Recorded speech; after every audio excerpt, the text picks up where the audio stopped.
Okay, we are back once again on the Ultimate Sports Network. Sans Mr. Farmer. Sorry, Mr. Farmer. I know you're preparing for Thanksgiving.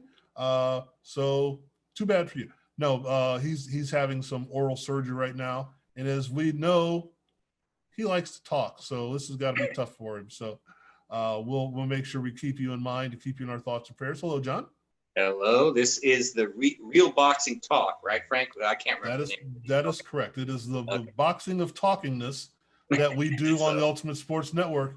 Yes, and indeed. Now you have to excuse me if I get a little confused and sidetracked here. I'm wearing my Ohio State jersey, and by the time I post this, will make no sense.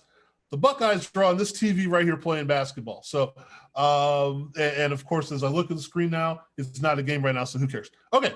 But it is interesting that that has come about now, because it's the day before Thanksgiving as we record this, and we are back with a lot of things. We'll get into the boxing talk in just a second. This is real sports talk for a second. Okay. Getting into the fact that we have college basketball starting on Wednesday today. We have the NBA draft and all that stuff going on. NFL happening. We're talking free agency and various different things in different sports. And yet boxing is back now.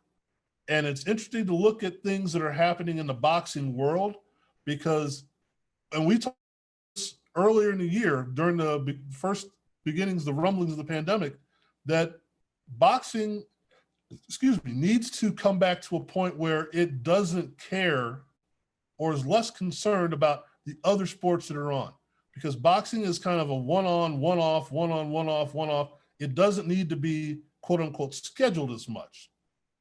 So we're looking coming up in a nanosecond, the Errol Spence, Danny Garcia fight.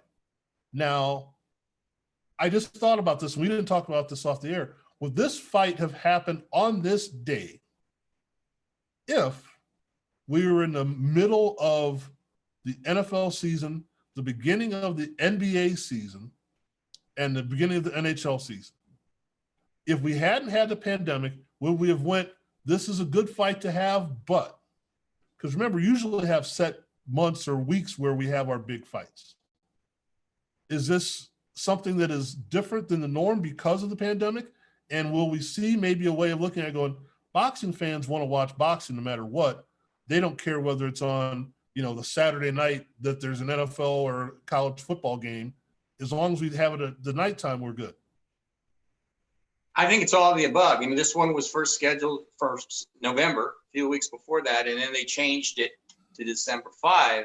But it's really good because we've got fights for we've got a lot going on for the next 4 weeks. And I'm gonna give our show props, because I think I remember very clearly that we said when they come back, and now obviously they're totally back, they need to really do something. Boom, boom, boom, boom. And they're doing it. You got the heavyweights from England this Saturday. You've got Spence and a big fight with Garcia on the 5th. You've got Joshua and Pulov on the 12th. Then you got Triple G back on the 18th. Then you got Canelo and Callum Smith, which might be the best fight of all of them, on December 19th. So that's what, and I'm going to say it, what we wanted. And they were obviously listening to us. I can't keep a straight face. But whatever they were thinking, I'll just say it like this then. They were thinking along the same lines. When we come back, no matter what's going on, you talked about the NFL, college football, all that. Would they have done it like this? I think you got a point. Probably not. They probably would, knowing them, they would have separated a little bit more. Oh, and then right away in early January, we got Luke Campbell and Garcia. Right. So if you're a boxing fan, you got to be loving this. So I think it's more they're doing it like that because they're thinking we got to get the momentum going. And right now, it doesn't matter what's going on because we're all in the same boat with the not very many fans and the pandemic and everything. And it's surging. So it's terrible right now. It's tragic. But we have to move forward. We have to see what happens. We have to do it consistently every weekend. Boom, boom, boom, boom, boom. And that's what they're doing. So if you're a fan of any sport, you got to like this. Well, it makes me think when we were talking about, the promoters and whatever last week, which I don't want to get back into that because it makes my blood pressure go up. But it's the idea of, do we have one date and try and make it all in pay-per-view, or do we saturate without oversaturating the market and saturate the market with a good fight this Saturday, a good fight next Saturday, a good fight the Saturday after that, and then the big fight 4 weeks from there, and then go back again? Because as you said, you've got Dubois and Joyce coming up this weekend, which, as we were talking off the air, is going to be a better fight than it's being credited for. Yes, I think yes. 2 undefeated heavyweights, and it's going to be 2 guys who want to rumble. Yep. And we'll get into that as we go. 2 guys who want to rumble, that should be worth watching. And I've heard no buzz about it at all. Right. Which is really, really a shame. But that also talks about what else is coming up. Because if this fight had been held 2 months ago, that would have been the only thing we would have heard about. So that's good and bad in that respect. Then you've got the welterweight clash. With Spencer Garcia coming up, and then we've got the exhibition. If you want to go into that, that's go to this that. weekend. That's this Saturday. Yeah, that's another thing. I didn't throw that in because I don't take that one very seriously, as you can tell. But yeah, a lot of people are excited about it. A lot of people excited about it, right? But as you said, we've got stuff lined up for at least until February plus more. Whereas and correct me if I'm wrong, I don't know that the previous year, if we go back to last year at this time, where we would have said we've got boom, boom, boom, boom, I don't boom. think so. Yeah, and I'm trying to figure out why. Because if you have, and this is again a bone of contention with me, but if you have 147 weight classes and 4 belts per weight class, you should be able to have a title fight every week just by sheer mathematics. And if you're able to do that and you're able to promote them as title fights every week, then maybe you promote it as ESPN, Fox, Fox 1, Fox 2, Fox 12, whatever, and you get them out there to where people can see them. You make a little piece of the pie here, a little piece of the pie there, a little piece of the pie there, as opposed to trying to make the entire pie and the cake on one night. Because, there's a thing about, being nostalgic. I was just looking at the fight that we did, the Lyle Foreman fight. Yeah. And you're not going to get that fight every week. No.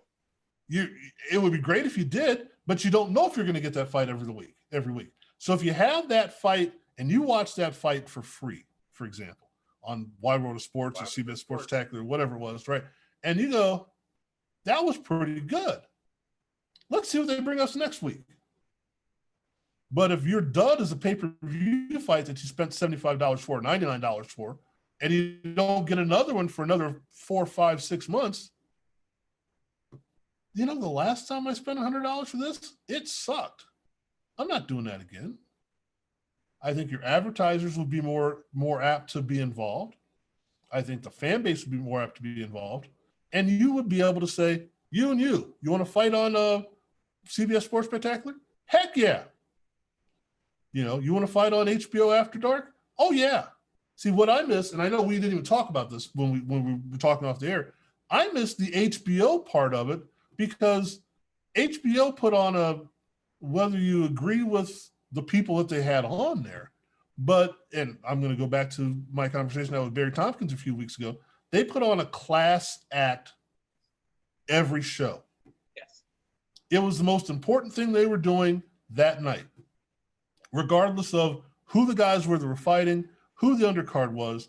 They said, we've got Barry Tompkins and we've got Jim Lampley and we've got, whoever they brought in there, whether it be George Foreman or Lennox Lewis or Larry Merchant or whoever, we've got, this is the thing for tonight. And we went first class every night. Now, could they afford to do it? Yeah, well, that's part of the problem, but I missed that because if I looked HBO, boom. And I made sure I subscribed to HBO because I knew that at least once or twice a month, I was going to get that. Yeah. Yeah. And I don't see that happening. And maybe that's what they're trying to do with Fox now. Maybe ESPN is trying to do that more. And obviously it's a bit tough to do with the pandemic, but that's what I miss about that. So we're getting into the, as you said, let's backtrack and go to Dubois and Joyce. it's a fight worth seeing, but isn't anyone going to see it? ESPN. It's on ESPN. Do you know that by watching the ads? No, unless you're an insider and you get an email that says this fight's going to be on ESPN, and then we are putting it on boxing sites. But again, like you said, there's no buzz. And that is really unfortunate, because this is what really makes boxing is heavyweights, and two undefeated heavyweights throwing hands at each other.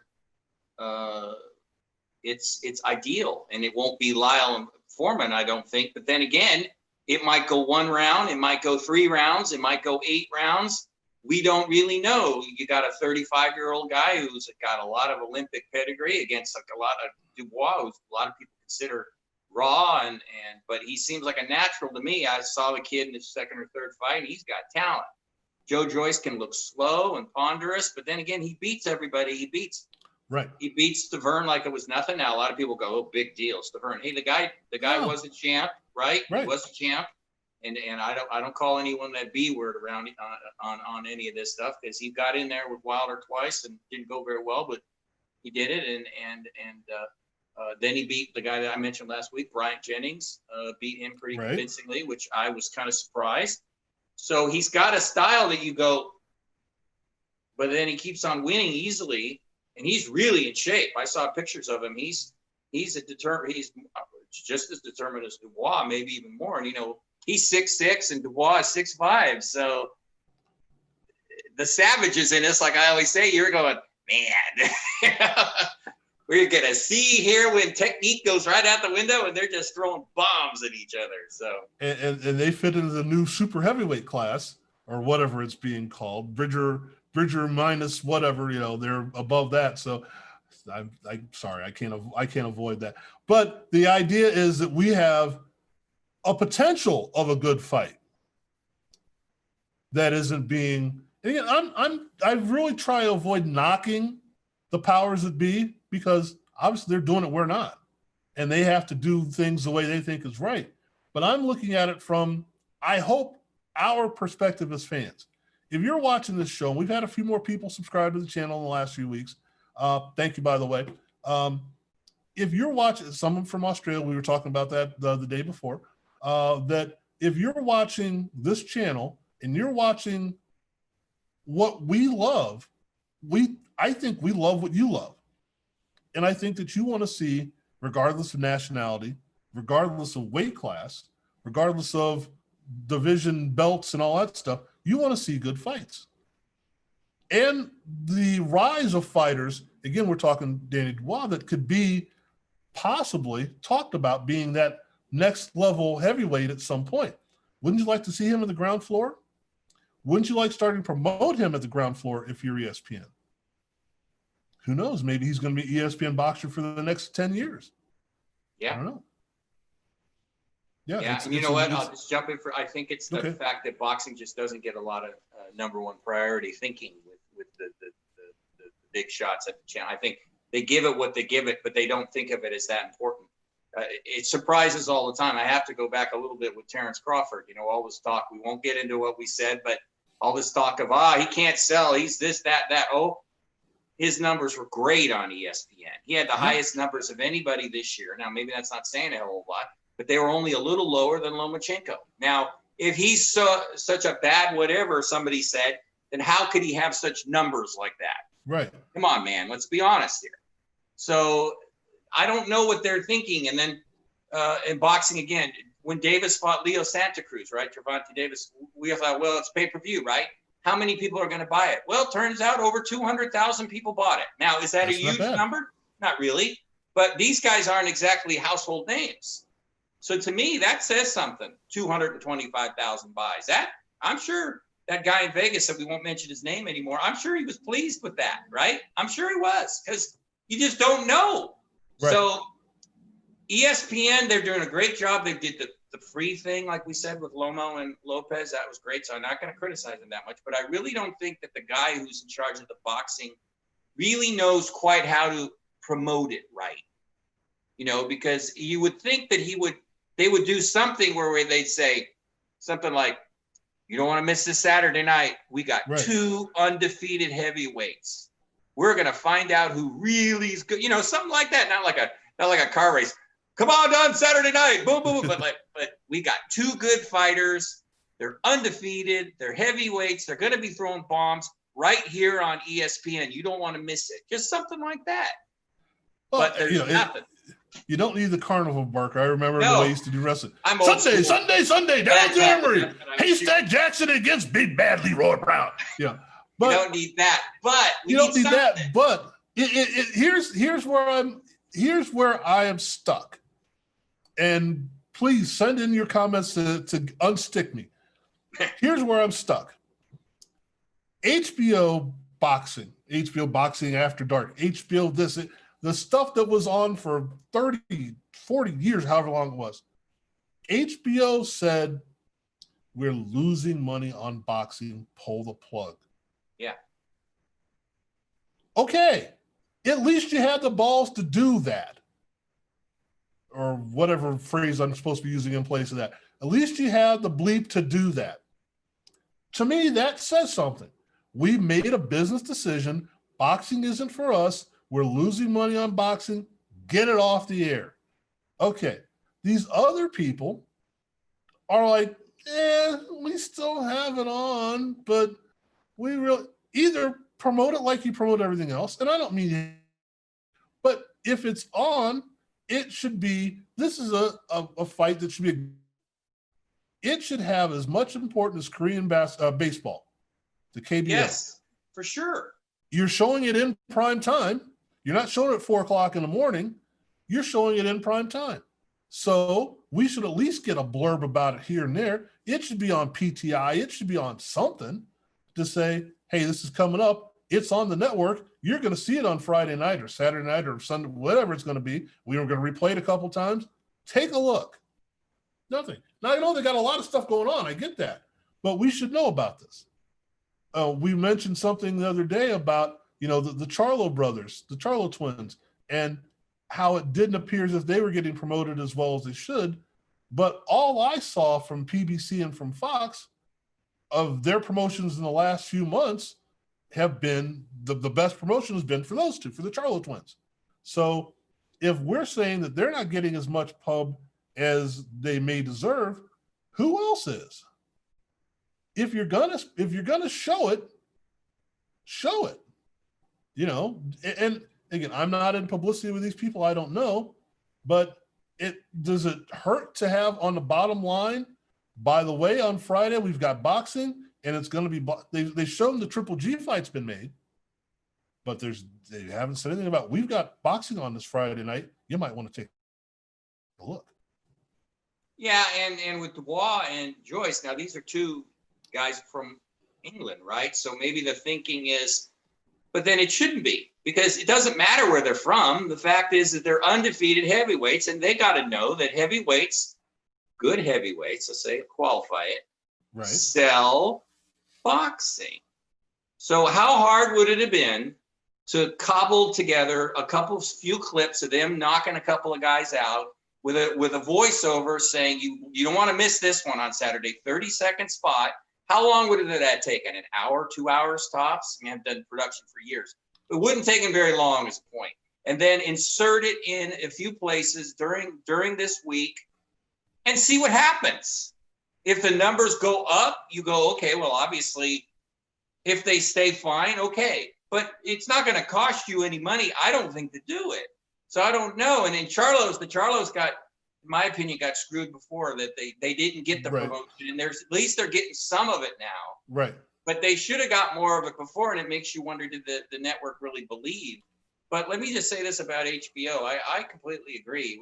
It always seems that way when you don't have something anymore, is when you realize how good it was. Now, that's not true. We all knew the HBO production values and everything were excellent. We knew that. We might have had problems with their announcers or whatever, like we said. But they put money into boxing, and they promoted their house fighter, and it got old and all that. It's another thing. But the point is that they did a really excellent job. What I like too, Frank, is that, and this is coming from a guy who loves boxing, they had the best fights in that little hour and 45-minute box that they had. You didn't have to sit there for 5 freaking hours watching all these other fights. Right. And then the main one comes out at like 9:30 at night, Right. and you're not done until midnight. Here they had that little window where it was 6:45 to 9 p.m. or whatever. So you're going to probably get a good opening fight, and then you get the main event, unless it's Gotti and Ward who had their own thing. But they knew what they were doing over there at HBO. They had a real idea. They had a boxing guy running it for a while. They knew what they were doing. And I'm like you. I missed them. When they left, I just said see you to HBO because they were really the main reason that I was subscribing to it. Yeah, they did a great job. It's and I can't believe I'm saying an old Cinderella song. You don't know what you got till it's gone. You don't know what you got until it's gone. But it's the idea of if you're gonna show it, show it. Now, even though they will at some point be a competitor of mine, I'm not in that class yet. I get that. That ESPN is on right over there. I'm probably on over here and over there as well, but it's on all day long. Especially with the pandemic, I'm here. I may have something playing over here that I'm watching, but ESPN is on this channel over here. I may be doing work here on the laptop or over on this screen. I got 12 screens going up at the same time. ESPN is on one of them. And I have yet to have seen anything saying that this fight is happening this weekend. Not once. Not once. And that to me is, if you're going to show the fight, you got the bottom line screen saying that Bowling Green's playing somebody. Hey, Bowling Green grads, hi Todd. I'm not going to say anything bad about you, but maybe every now and then you work in, the Bogan Bogdanovic trade or sign and trade, whatever. That's been on every 5 seconds. You can't put that on there for just a couple of seconds. Anyway, so there, soapbox time. All right. Now, it is important, though, because it leads into this next thing. Errol Spence and Danny Garcia. Now, for boxing heads like ourselves, we've known about this fight and what's going on for quite some time. As you mentioned off there, it was originally scheduled for another time. It's been pushed back to December. I don't know that regular people, normal people, know this fight's going on either. I would say no. Unless you had tuned in for the Terrence Crawford fight. He's calling out the guy that's fighting next time. Wow. And I don't know if we're trying to reach everybody. Yeah, and I jump in for a second. I think there's a determination that the audience is small for boxing. That's the only thing because this. We're talking about business. These are business people, right? Sure. And they look at numbers and they look at demographics and they look at data, right? And they determine what they're going to invest into something and what the returns are going to be, right? That's basic. That's common sense. So They must have determined that boxing only has a certain level that it hits, and that's it. It's not going to explode or whatever nowadays. So they give it as little as they can, and then they see what happens. Now, Garcia and Spence, I think I saw a commercial a while ago on Fox, because it's Premier Boxing, right? I saw it on Fox about it, and that was good. And they usually do some kind of a documentary on a fight, and they might have at this point, but I haven't seen anything. See, that plays right into what we're saying. I shouldn't be, especially since I get emails like crazy from them. I should know this. I should know for sure. And this has got a great storyline. I mean, a guy who writes for Max Boxing just sent me a story, Errol Spence 2.0. We know about that accident. He's lucky. We're going to talk about this more next week, I know, but It's a miracle he's here. And now he's got the birth of of his third child. I mean, it's a great story, and it's incredible that he's here. So that should be a natural selling fight. There's not a lot with Danny Garcia because he's more like, well, I wouldn't say he's like Terrence Crawford, but his dad is usually the one who's blasting people. But his dad is not doing that. His father, Angel's not doing that anymore. So this is a good fight to sell, but, well, not as bad, Frank, I'll say that. But it's just, I think it really represents what the bigwigs think about boxing. That's what I'm trying to say here. Is they consider it along the lower rungs, I think, of what they're trying to sell. Okay, well, if that's the case, then I'm not disagreeing with that at all. I think you're right. But if that's the case, is there anyone else out there in this multi-million, billion-dollar industry that thinks they can do something with boxing? I know DAZN thought they could. You know, is Eddie Hearn going to say, hey, we can really make some money off of this? We can do this. We can. I'm not saying promote it like they used to propose the old WWF, but do you promote it better, or do you just say this is a sport that people enjoy? Because if you're going to poo-poo it and you're the one running it, again, we go back to the HBO. We got out. Why are you still in it if you're not in it? HBO got out. HBO said, we can't do this anymore, and they got out. Why are these other people in there? We have a plethora of channels out there now. Is there not someone that can say, hey, between Bob Arum and Eddie Hearn and Golden Boy and this and that and everybody, we can make boxing work? The Boxing Network, the Boxing Channel, 24/7 boxing. And I know someone in their infinite wisdom has thought of that. Only someone in their infinite wisdom doesn't have that kind of money in their back pocket. And if you're watching, you have that money in your back pocket, put it in my back pocket, I'll make it work. But shameless plug there, but the idea of it could be better, because Bob Arum isn't losing money no matter what he says. No.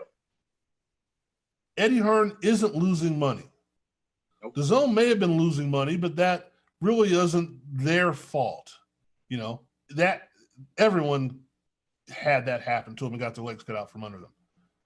But is there someone who says, as a network, I see the potential in this? Again, we're not trying to reach 600,000 million billion people as an episode, but do your numbers. Where's your advertising come in? What's your overhead? What do we have to pay to do this? Because I don't know where they're getting the money to pay these fighters and pay the promoters, but you've got to make it more realistic if you're not willing to. Let's put it this way. If you're not willing to promote the fight, how do you expect to draw the revenue to pay for the fight? Right. You know, unless you're going to say, well, it's pay-per-view and that's all there is to it and that's what we're going to get. Are advertisers going to advertise us? They're not going to be shown what's going on? I don't know. And as you mentioned, let's get back into the real boxing talk of things. We're looking at a fight that Errol Spence Jr. is undefeated. As you said, we had the accident. We had all the things that have happened. Danny Swift Garcia has lost 2 fights. He lost those fights to our favorite people we talk about. Where's Charles? Keith Thurman and Sean Porter. Where's Charles? Right. So it's not like he lost to chopped liver.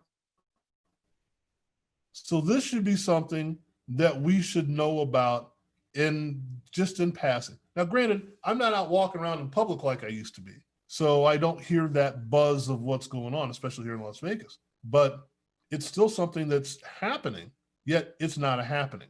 So okay, let's flip gears on it. Is there more buzz for the Spence Garcia fight, or is there more buzz for the Tyson Jones exhibition? Tyson Jones. And the interesting thing is, Frank, is they have done a really good job of selling that fiasco, whatever you want to call it, that exhibition fight, that whatever. I don't want to be mean to Tyson and Jones because they both had great careers. I'm very respectful of them. But whatever those guys have done, and they're doing it on YouTube and everything, people ought to be taking notes, because that seems to have generated a lot of, and obviously you've got a great starting point when you've got names like, especially Tyson. And pretty much even people don't know boxing know Mike Tyson, right? And most know Roy Jones. So that obviously that's a great jumping off point, no doubt about it. But they've got posters everywhere. They've got little commercials. They've got interviews. They've got all that. And again, you don't have to do all of that with these other fights. You could just do a little bit of it and try to see what happens. But what frustrates me, and we've said this before, and Charles, if he was over there right there, he'd be going, call me, because The Right. marketing part, is just, and I worked in publicity a little bit, and I'm not saying I'm some smarty or some expert on it, but to me, it just seems like common sense. Unless, like we said, that you don't have a budget. So you might say, hey, I want to do this. Nope, can't do it. But they've got it for Tyson and Jones. And as we get closer and closer, today's, like you said, a day before Thanksgiving, it's even building. An exhibition fight between a 54-year-old and a 51-year-old, former champs, 2-minute rounds, 8 rounds. Now they got Beto Jack, the ex-light heavyweight champion. He's fighting there too. That's good. But this is still, like a lot of people are putting, a joke, kind of a joke. But a lot of people are talking about it. And again, because it's Tyson. So I guess I'm trying to say is, if you can't sell who the guys are, like Dubois and back to them for a minute, and you sell what they are. You say Right. They're young, they got power. This fight could end up any time. The old cliche, don't get up and go to the bathroom. Again, and I don't want to come across like some smarty pants here, but it doesn't seem that hard to me to try to get a little creative. But I either they're lazy or they just don't want to do it because they feel like it's a waste of time. And they wish that these guys were known as Tyson and Roy Jones, but that's not the case. How do you sell a movie that's not known? Right. It's word of mouth. Word of mouth. Here, they're not doing anything, and then they're complaining that boxing doesn't get the numbers. Well, why don't you guys look in the mirror a little bit? Well, yeah, that's a very good point, because not every movie is a Star Wars sequel, though it Right. feels like, or a Star Trek sequel, or an Avengers movie, a Marvel movie. Not every movie has George Clooney and it was directed by Clint Eastwood. Not every movie has those automatic selling points. Yeah. Yet they still sell. Yes. They still get Oscar nominations. They still get sequels made. Think It Rocky. still happens. Rocky, Rocky. yeah. Right. Well, and let's go back to Rocky. Okay, I was 10 years old. What? What? And I went, okay. Now, I saw The Lords of Flatbush. Uh-huh. But I didn't see it at the movies. I saw it probably on HBO in the 80s. It's like, oh, yeah. Oh, that's what Stallone was in. There's nobody in my neighborhood that could have said ahead of time that I knew this was going to be a great movie. You got to go see it. But somebody saw it. And then someone told somebody else. Then someone told somebody else. And next thing you know, you're at the movies watching this movie. You're going, whoa. And so you came out of the movie into the Eddie Murphy bit. It's like you tell everybody what's going on, but that's it. Word of mouth.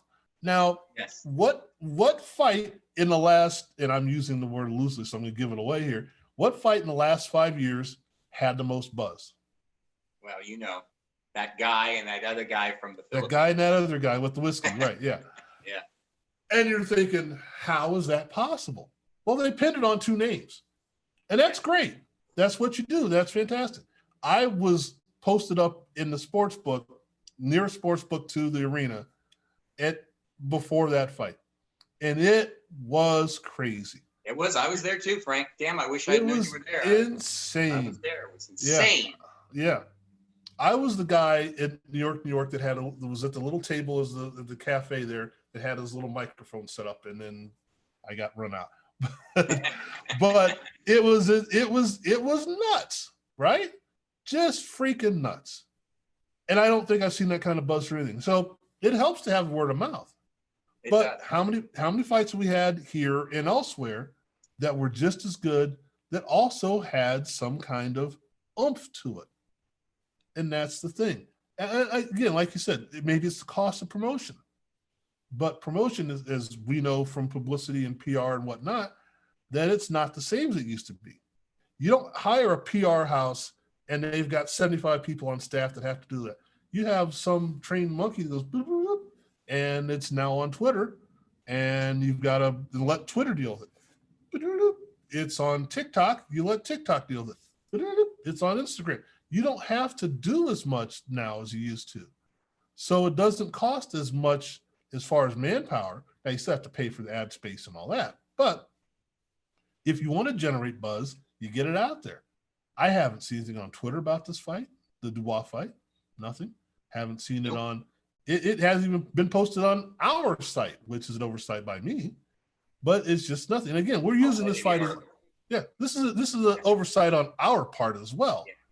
But it's just taking a look at it. So, we're looking at stuff coming down the road where is the publicity for it? So now we have 2 fights coming up in consecutive days. I'm trying to figure out exactly what this is. I called it a screw you fight off the air. I can say that. It's my network. I can say what the hell I want. But it's the idea of Canelo decides to make a fight,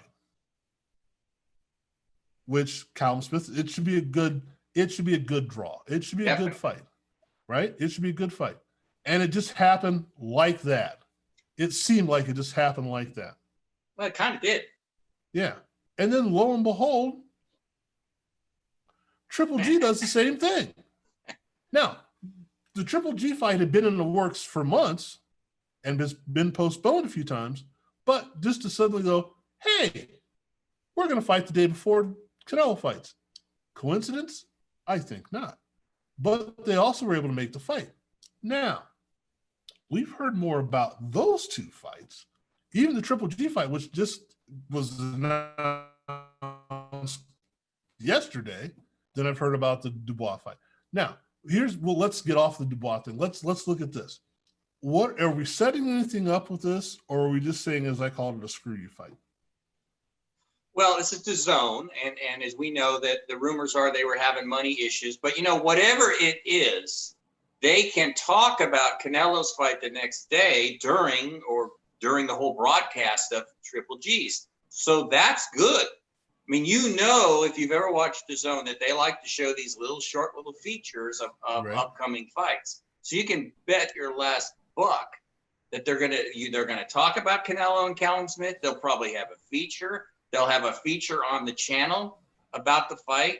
So in a way, even if they were trying to do a screw you, since they're both on the zone, because that's who Golovkin fights for too, right? It's like a lead-in to Canelo's fight. That's how I see it too. Like we used to do with good television shows. First I'm trying to think of what used to lead in the MASH or All in the Family. This episode of Wings, yeah, right. Exactly, and it just right. It was, you're talking about your segue. It's perfect because they just say, yeah, don't miss tomorrow night because we're coming right back with Canelo and Callum Smith. Could be the fight of the year. So maybe Triple G was like, okay, well, I'm going to fight at the same time. I'm not going to upstage Canelo, but maybe it'll lead to a third fight between us because that's what he wants. As we know, he wants that big bucks and right off to the sunset, I would assume. So it might be a little bit of everything. It's a little bit of Golovkin going, yeah, I'll take December 18th because it's a day before Canelo. I can upstage him a little bit. But then again, DAZN going, hey, I love this. We'll have Triple G on and we'll be talking about Canelo most of the whole broadcast until we get to the Golovkin fight. And then after the Golovkin fight, we can talk about Canelo some more. So, I mean, it works out perfectly that way. And if that's the way they planned it, then that's pretty shrewd. But I don't know. I think it just kind of came together somehow. Sometimes things fall into place. Sure. And DAZN needs this because DAZN, as we know, rumored to be having issues. But they do a good job too, Frank. If you've watched them, we're talking about HBO. Their production values are good. They do a good job. Their commentators, we won't go there, but the fights they put on are usually pretty good. But I think this could work really well. And let me say, I got to say one thing about Rocky, especially since I'm wearing a kind of a Rocky type shirt. It says Mighty Mix on it that I got. Well, one quick thing. You would think a guy like me who loves Rocky, one of my favorite all-time movies, would have been, oh God, I got to go see this. Not so. What happened real fast is when it came out right around now, about 44 years ago, right around Thanksgiving. And a friend of mine went to see it. And I didn't see him over the Thanksgiving break because I was in high school, right? And when we came back, he goes, oh, John, because I already knew that I love boxing. you got to see this movie Rocky. And I went, yeah, I heard something about it. But I goes, no. You got to see it. It's the weirdest thing I ever seen. And I said, well, what do you mean it's the weirdest thing? He goes, people were standing up during the movie. They were cheering. And I went, what? Are you serious? He goes, yeah. So that Friday night, I went to see it. And he's right. It was packed, and 2 people were standing, and I was one of them. And it was a movie, but it just swept you up, It you know. felt and real, yeah. Yeah, that's how it was back 44 years ago. Holy moly. But in the whole series, right? Exactly. That's how that can happen. So I told a bunch of my friends how good it was that they went to see it. So that's a word of mouth thing. But yeah, I just back to what we were originally saying. I just think boxing needs to do a reboot in their marketing and how they think about things. If they want to try to bring it back up, if they're satisfied with the way it is, which is how I kind of think it is, right?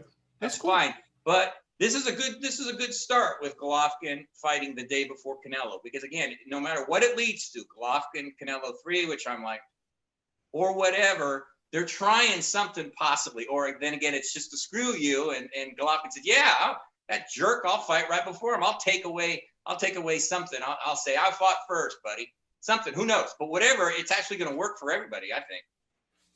Well, as those of you that watch this show with any regularity at all realize that, and we were talking about this on various different matters before we got in there, even though there's supposedly, I'm going to do the air quotes, structure, we go all over the place. Yes. So I'm going to drop something about the Rocky thing that I just think is hilarious. First of all, I was in the same boat. Now, when I went into the movie, you know, I'm a young kid and I'm like, oh, Apollo Creed is so cool. Now, I know the movie's called Rocky, and I know he's fighting a guy called Rocky, and it's pretty much been the Rocky story leading up to the fight. But when Apollo Creed comes in the ring, I'm like, I want that guy to win. Okay? Because he was so cool. And he was cool. Then when it got down to it, and we realized that it wasn't real, even though they were taking some actual punches. And as you said, people are standing, and you know, Carl Weathers looks like he's getting this snot kicked out of him, broke his ribs and all that. And at the end, you go, Rocky didn't win? Yeah, he did. What? Rocky didn't win? Okay. Now, I don't know if, because from what I've heard, it wasn't set up for the sequel because they were lucky to even get the first one made. But it sets up so much. Ain't gonna be no rematch. Don't want one. Okay, cool. Movie's done. All right. And then 6 months later, we're in production for the second one. Like, okay. So then Rocky wins. Then Rocky fights, you know, Mr. T. You know, prediction, pain. Okay, so we got that one. Then we get him to fight the Russian. And now we're James Bond saving the Earth from the moon. Okay, we fight the Russian. Now, I had the good fortune of being able to talk to, I'm going to name drop here, Barry Tompkins a few weeks back, a couple months ago now it's been. And, you know, Barry Tompkins did the commentary of the fight in Russia. Yes. Now, this is the magic of movie making. I said, so were you, how? It's like, no, we just did our dialogue over here. We weren't actually watching the sparring thing up there, though we were in the same setup, the same ring, you know. So I did my little bit here, and it took me a few weeks to do it. But, you know, I basically went, here's the line. He said, how can you say that? Well, I wouldn't really announce it that way. I know. Can you be a little bit more over the top? He said it wasn't. And I didn't ask him that until the end. And I may not even ask him that until it was off the air, because I did want to make it seem like, hey, you've had a great career. You've been 50 years of broadcasting. And so how is it to work with Stallone? You know, I didn't want to do that. You know? Fanboy. Yeah, all right. He said, well, to tell you the truth, I didn't even work with Stallone that much. They just put me over there. Second camera crew came in, filmed what we did, and went off from there. But it's, again, I know it's a movie. Sometimes I forget that. I know it's a movie, but it's because it's based so much, in my opinion, on how a real fight looks and plays out. You know, you're listening to, since he's not on the air doing boxing work, you're listening to a Jim Lampley, and love him or hate him or whatever, you have to admit when he's calling a fight, he got the nuance pretty much right with maybe you were seeing or what you should have been seeing.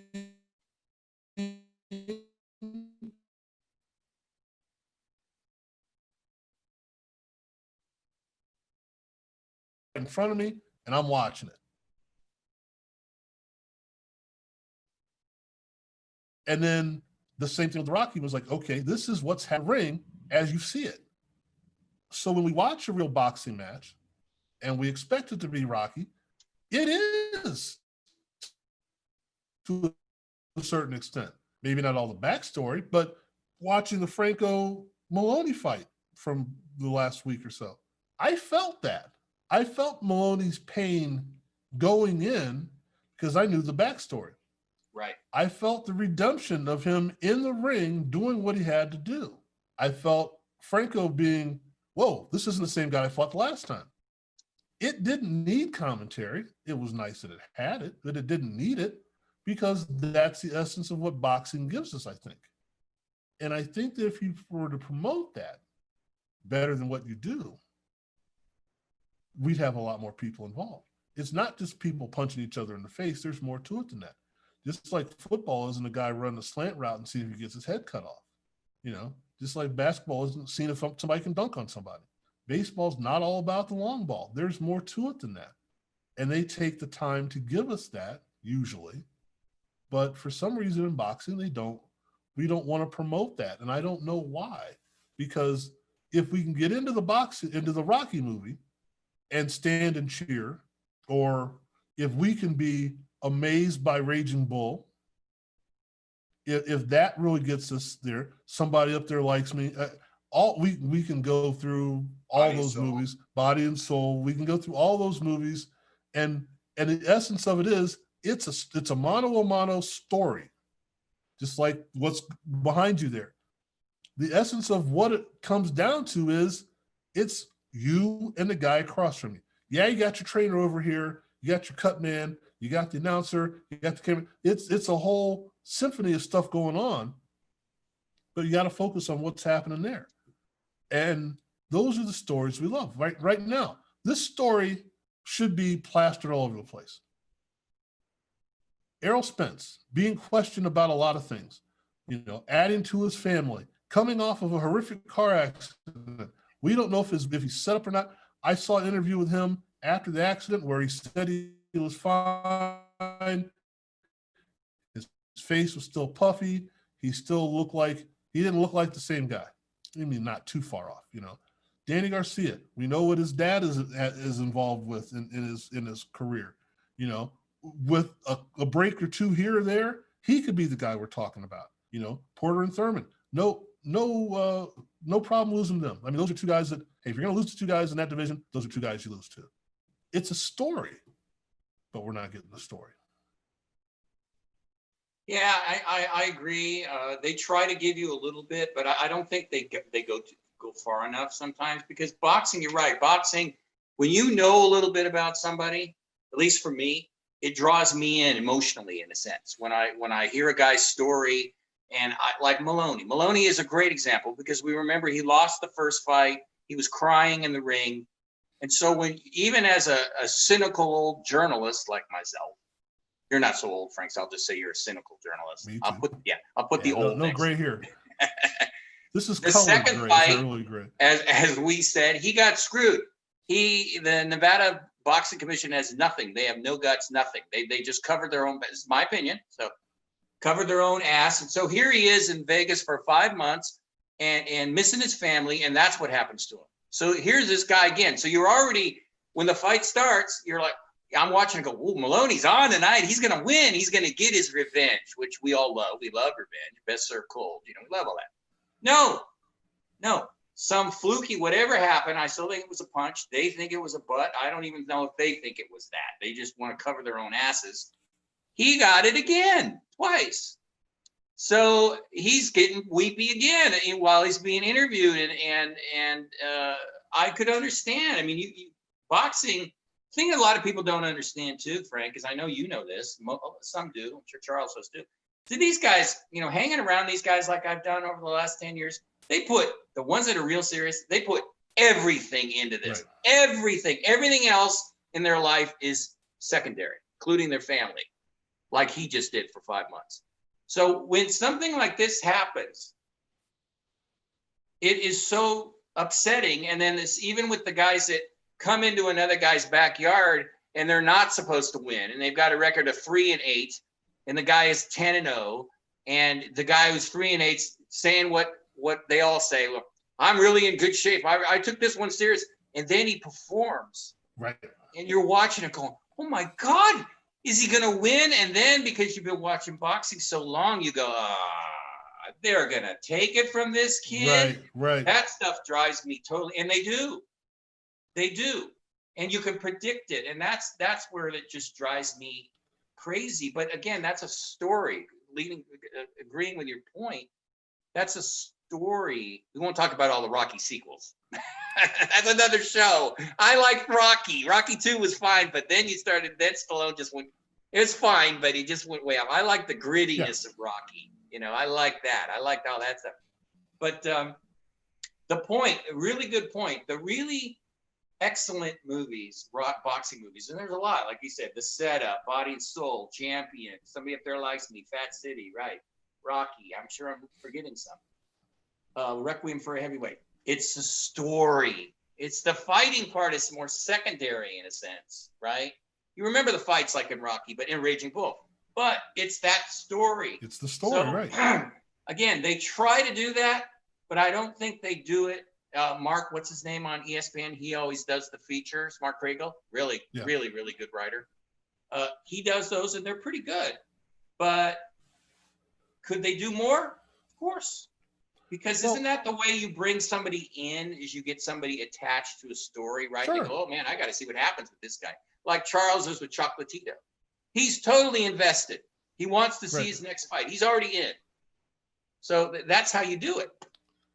And since it is a one-on-one thing, you have to tell the story of two people. Okay. How hard can that be? That can be done. Or the story of one person, if that's what it takes. That's fine. It's not like you're saying, all right, we have to tell the story of the Tampa Bay Buccaneers offensive line. Okay, we got to make sure we know their hometowns and we got to sit them all down at the same time. And it's easier just to talk about Tom Brady. But Tom Brady does not run the team without the offensive line and offensive coordinator and the assistant to the general manager who makes sure they get there. And there's so much more than just one guy. So, and this is my bane with journalism for the major sports, is we've just said, hey, this game is about Clayton Kershaw. This game is about no. Yeah, they do that. Is Clayton Kershaw going to throw a complete game, a 12-inning complete game? No. Then it's about other people besides him. We didn't even have have him back during this last World Series. So, someone's got to score the runs, right? Yeah. So it's more than that. In a boxing match, it's you, the three guys calling the fight, the ref, your corner, and that's it. But without you and the rest of it doesn't matter. Yeah. So to me, that's the important thing. So you're talking about the dedication that it takes. Oh yeah. When I first moved to Las Vegas, it was 2004, 2005. So after about 6 months, I drove a cab for a few months.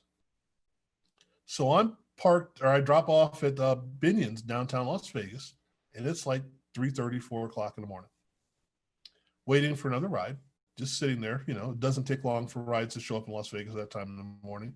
But in the midst of that, I see this van come around the corner and this guy running after the van. And I'm thinking, why don't they just stop and let the guy in? I know. Because I'm thinking, wow, this guy's chasing a van. Until I read on the side of the van, it's Money Mayweather Promotions or whatever. He's not chasing the van. He's doing his road work. Yeah. In Las Vegas at 3:30, 4 o'clock in the morning. Yeah. Now, part of it is he's got the van that's got his name on it and all that stuff and all the stuff inside. And Sure, he's got his water and his oxygen and all that stuff, but he's out there dedicated doing this road work.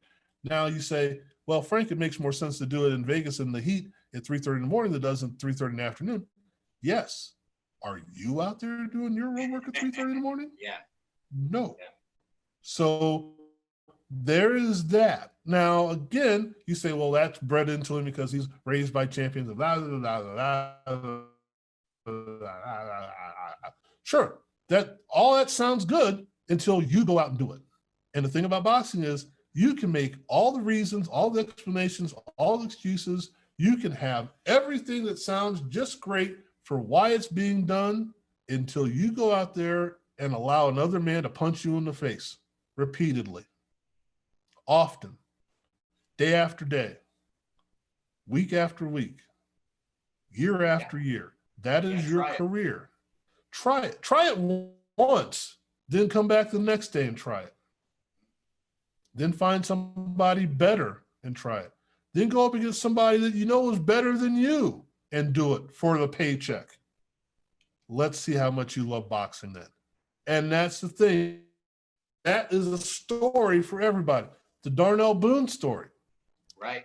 I was unaware of most of what we discussed with Darnell Boone until we started talking to him about it. Yeah. I'd heard of him fighting guys, and I'd heard that his record, and I went, okay, sounds like an interesting guy. You've asked for him, cool. And then we hear the story and hear what's going on and all, and like, what? Yeah. Huh? Yeah. Oh my heavens. Yeah. And that's a normal, every boxer has a story.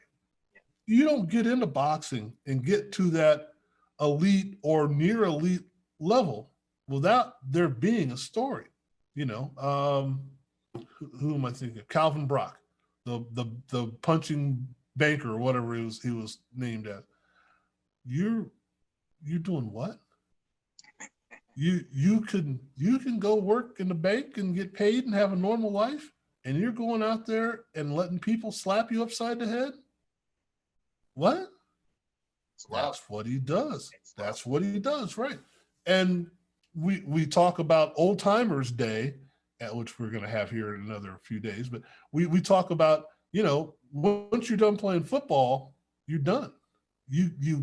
It's out. You get it out of your system. You're not defending anybody. You're not running wheel routes. You're not doing that when you're done. You've got to figure out another way. Usually, unless you're Jerry Rice and Brett Favre you've got to figure out another way to keep it going. Boxers still go to the gym and train. It's great cardio. I get that. But boxers still go to the gym and train. They still spar. They just don't get paid for it anymore. Now, everyone that's watching this, that has the opportunity to retire at some point, how often are you going to go back to your job and do your job for free and not get paid for it and just go, hey, I really enjoyed selling insurance. I'm going to go back into the office and make up claims and do it. I'm not going to actually sell any insurance. I'm just going to make the claims, fill out the forms, mail the stuff out, do everything without actually collecting money for it. Really? Don't see that happening. But boxers keep at it. You're right, Frank. You're right. I just want to interject something. I won't tell my Stallone story, by the way, because we're past all that. It'd be another day. But you're right. And when I was in my 20s, I get a little personal here. When I love boxing, I wanted to, in a sense, experience it. I was young. I was in really good shape. Weighed like 160 some pounds. So I went to a gym in Hayward after I was working nights. Every morning I would go 5 days a week and work out in the gym. And it was and I was there at 5:30 in the morning, and there was another guy there, just the two of us at that time. And we were both doing the same thing. We were working the heavy bag. We were skipping a little rope. We were doing speed bag. We kind of glance over at each other, occasionally. So get this, one day the guy runs the gym, like 2 months later, and I'm in great shape. I'm running too when I get home. I'm feeling good. He goes, hey, I think his name was Charles, by the way. Where's Charles? He goes, hey, you think you might want to go a few rounds with Charles? And I went, I'm thinking, well, I'm not going to say no because I can't. Not in this sport. Right, not now, right? Yeah. Yep. And I went, sure, real easy, real casual. Sure. Inside I'm going, oh, crap. So then he goes over and asks Charles, and I remember I was kind of watching out of the corner of my eye, and I could see him kind of look over at me, and I bet he said, well, John already said yes. So what's he going to say? No. So, Right. we're both pretty much the same age. I'm like 29 and he's the same, and both weigh the same. So that's why I wanted to do it. It was like, well, I kind of did want to do this because you can do all that other stuff fine. But actually what you said, that's what made me think of it. Getting in the ring with another human being throwing punches. Totally different than hitting a heavy bag or all that. And here we are, we're a couple of novices, right? And we got the headgear on and everything. And I'll never forget, I was very nervous before he went ding, like in one of the Rocky movies. And I'm thinking, okay, now try to remember to duck, right? He throws his first punch, hits me right there, right there in the nose. And what happens? My eyes get watered all up. And I've been hit in the face by elbows playing basketball all the time. But this is totally different getting hit with a glove, even though it was a 16-ounce glove or whatever. No, it might have been 12 actually, because it stung. So what happens? I lose my Italian temper, which is the worst thing you could do. Then I had to just kind of calm down, and we only went 3 rounds. I played every sport. You talk about you played every sport. I was exhausted, and I did get him back, Frank. In the 3rd round, I bloodied his lip, so I felt like it was even. And then when the owner of the gym said, "We just call this a draw," we both, said, "Good job." And then a few weeks later, he came to us again and said to me, "You guys want to go at it again?" And we kind of looked at each other, and I was like, "Oh yeah," and it was like, "Nah." Hell no. I learned what it was like. I mean, on obviously a much lower level, but I got a little bit of a feel for it. And that's why, I've always obviously had respect for fighters. But then again, back to that part you said, the story of this, like I just told a story how it happened. That's how it is for boxers. And then the dedication, real fast, this guy from Chicago, Mike Jimenez, who had to retire at 33 years old because of an accident at work. And unfortunately, he was never going to be a world champion, but he was worldly dedicated to his career. He just loves boxing. It's just like I said. And then the other flip side is, Frank, you're talking about retirement. The other thing I always try to say to people is, how would you feel, one, if you loved your job, even if you like your job, how would you like it when you're 32 or 33 and somebody says, can't do it no more. You're done. What do you mean I'm done? I'm 32 years old. How can I be done? Can't do it. But I like it. So all this stuff about, well, they come back. Well, of course they come back. Right. Because they love it. What are they going to do? When your job defines you, right?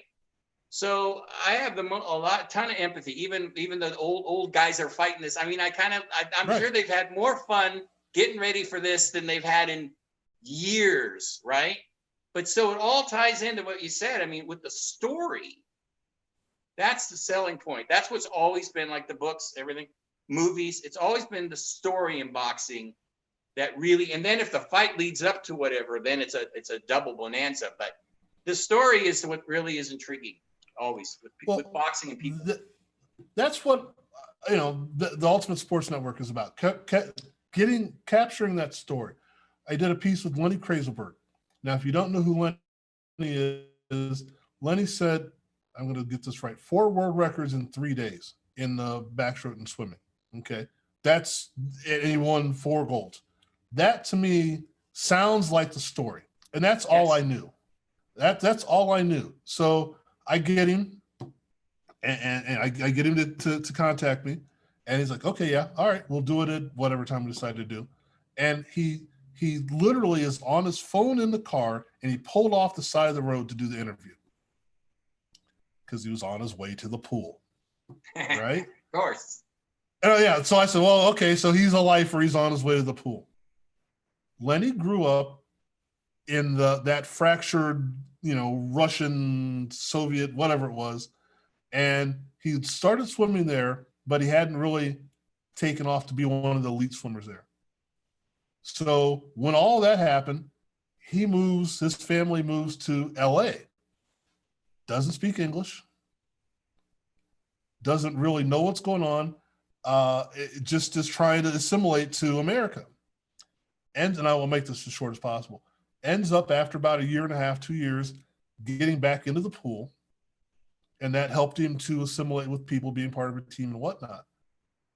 So you think, okay, well, there's a story. Now he goes back to being an elite swimmer and everything is all fine and good.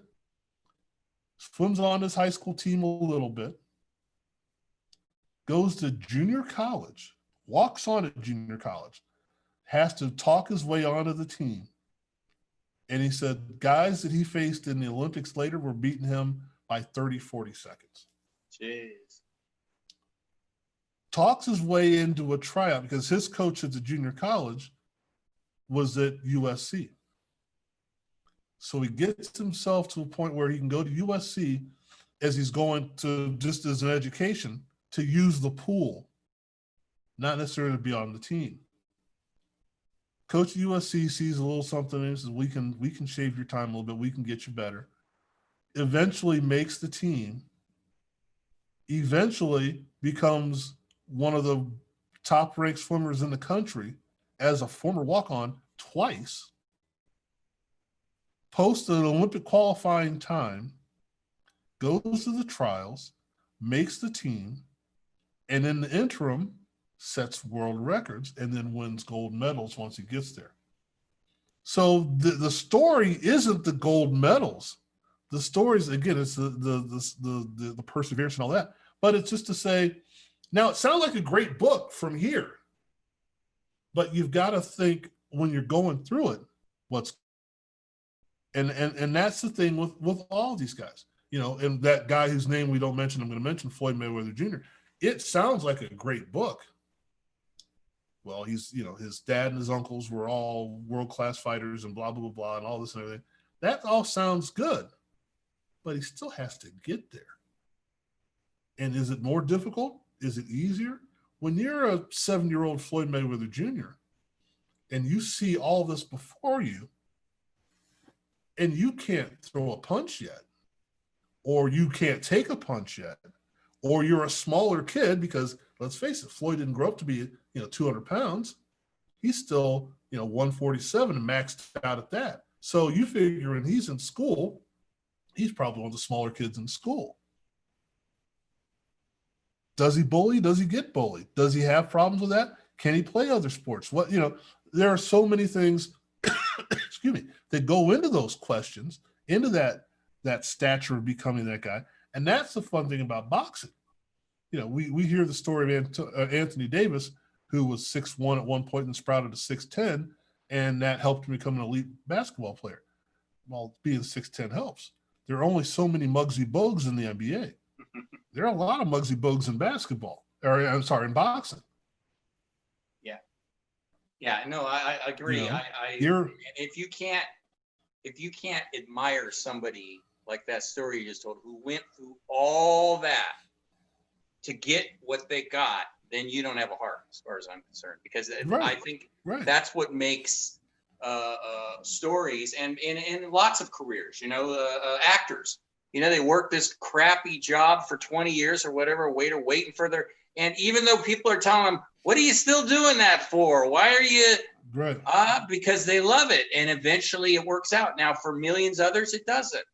But then you've got these other guys like athletes, where all of that work, it does end up paying off. And unless, like I said, unless you're dead from the neck up or from the neck down, whatever you are, you can't help, at least me, I love those kind of stories, because I think it shows that, one, it can happen with hard work, and two, the fact that you were willing to do everything in your power to try to get to that point.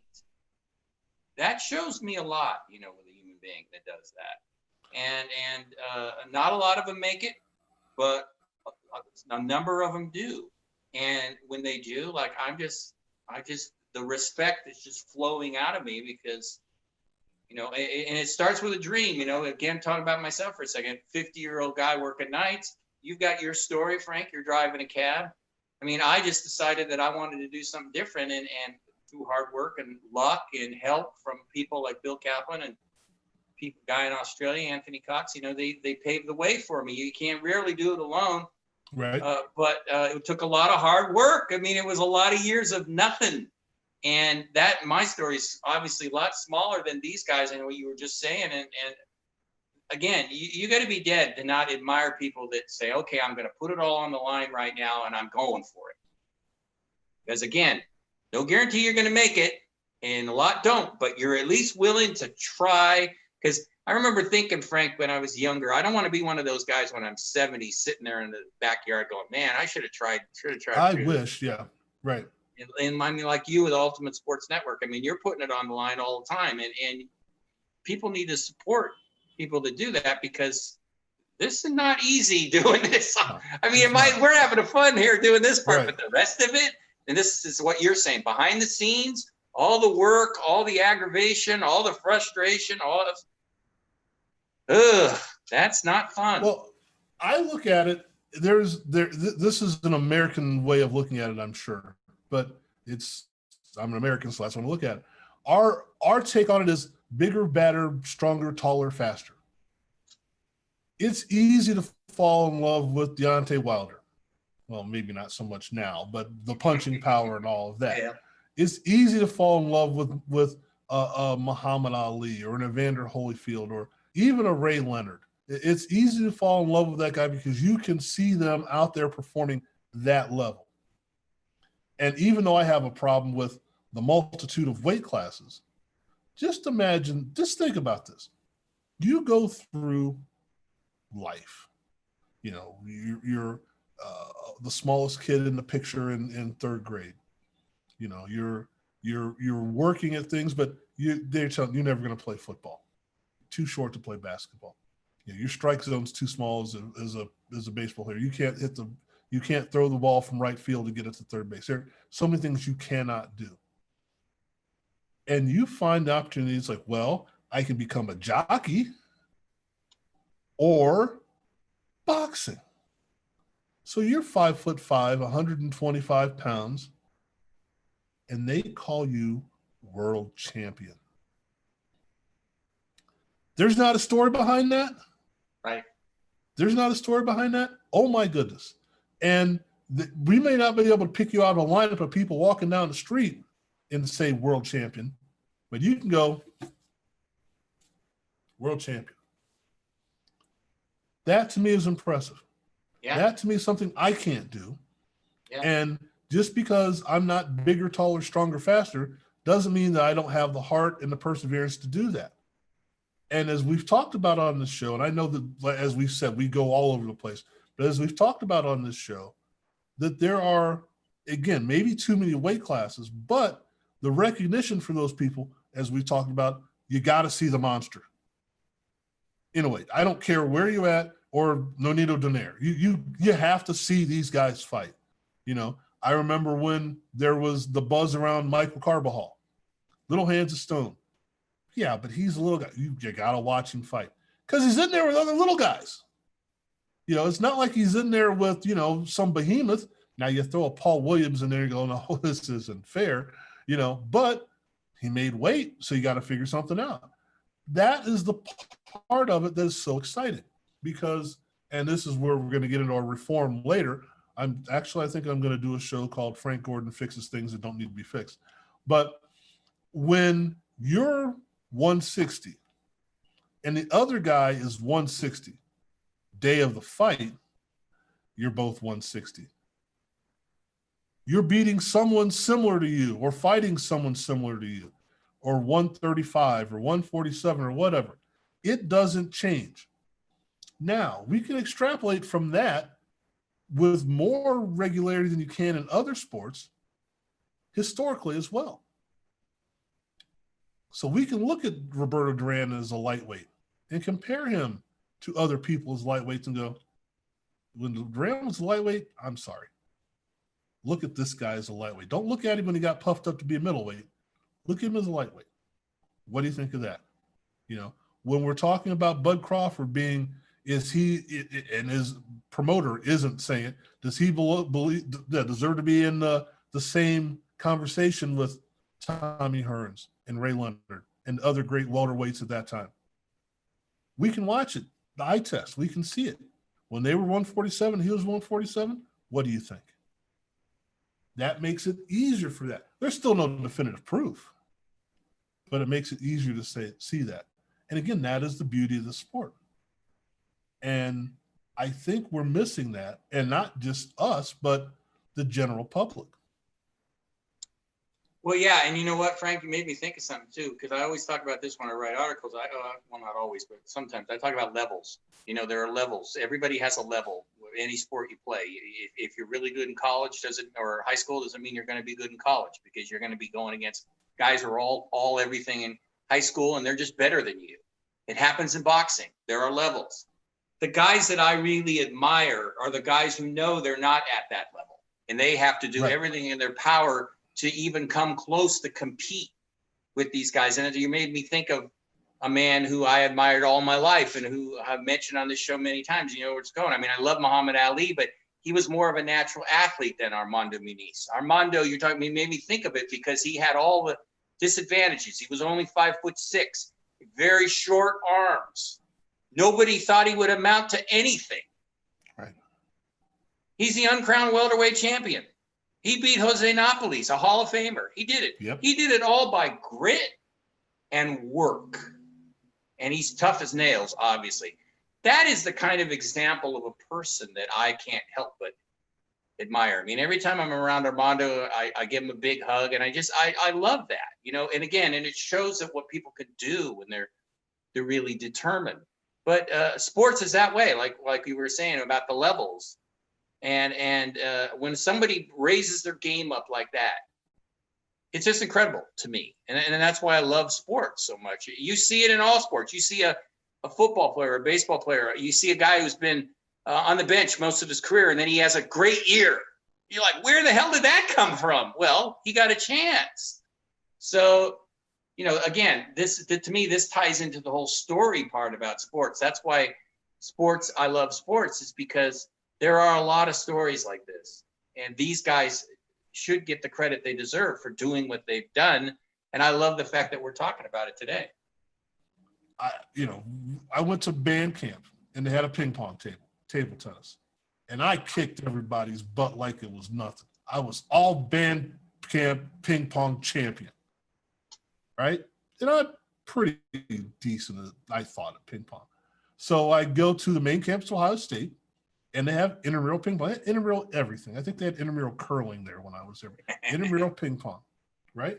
So they give you a guy's number, and he gets your number, and you arrange a time to play. And they've got little rooms set up in the sports complex, and you've got an hour to play a match. And I think we played, one game to 21. So we play, the game's over, and the guy looks at me. I'm not going to do the accent because I don't want to disparage the guy, but he looks at me and says, well, we still have 48 minutes left. You want to play some more? Like, there's a different level to this sport, isn't there? Is. Yeah. And unless you are world champion, unless you become world champion, you are never the best at what you do. It doesn't mean you can't enjoy it. It doesn't mean you can't strive. It doesn't mean you can't make a career out of it. There's no way in the world I'm the best at this. This is not possible. But I enjoy it, and I think I'm decent, but I'm not going to be the best. But that doesn't mean I don't stop trying. So yeah, there you go. I think that's the microcosm of what boxing gives us. So as we're fading in and out here again, we're going to wish you all a happy Thanksgiving. You bet. Mr. Farmer, if you see this, we didn't miss you at all. Just kidding. You are the major part of the show, other than the two of us. Yep. So, but I am going to go and I'm going to make my desserts now. I made my cranberries yesterday. Make my desserts today.